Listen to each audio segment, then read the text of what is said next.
Next example, consider the one parameter family of linear systems given by x dash is equal to ax. A तिथं तो दिलेला matrix. हा दिलेली system दिलेली आपल्याला आणि काय करायचं, find the path stressed out by the given family of linear systems in the trace determinant plane as A varies. म्हणजे ए जर व्हॅरी करत गेलो, ही जी सिस्टीम आहे तिचा पाथ नेमका येणार काय. ओके, तो आपल्याला फाइंड आउट करायचा. पाथ म्हणजे काय, ते इक्वेशन फाइंड आउट करायचं थोडक्यात. की पाथ म्हणजे ते इक्वेशन काय येतं ते, पाथचं इक्वेशन. आता याच्यासाठी करायचं काय, तर टी आणि डी हे दोन्ही कॅल्क्युलेट करायचे. आता इथं डिटर्मिनंट आधी काढून, D is equal to determinant A under root two minus A by two, root two plus A by two 0.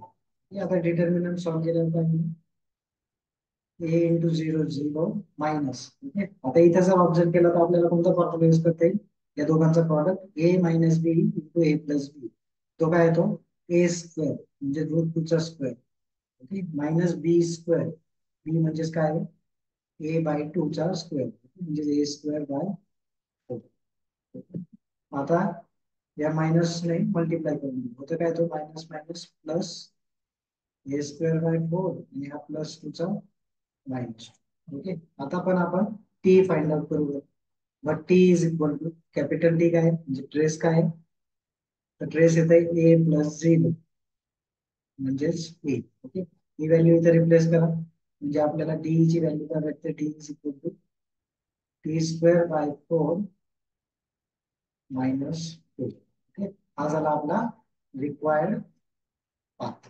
Okay, म्हणजे थोडक्यात रिक्वायर्ड पाथ काय असणार आहे, तर टी आणि डी मधलं रिलेशन इक्वेशन, जे कशामधलं रिलेशन दिलं आपल्याला, ट्रेस आणि डिटर्मिनंट मध्ये. याप्रमाणे झालंय एक्झाम्पल कम्प्लीट.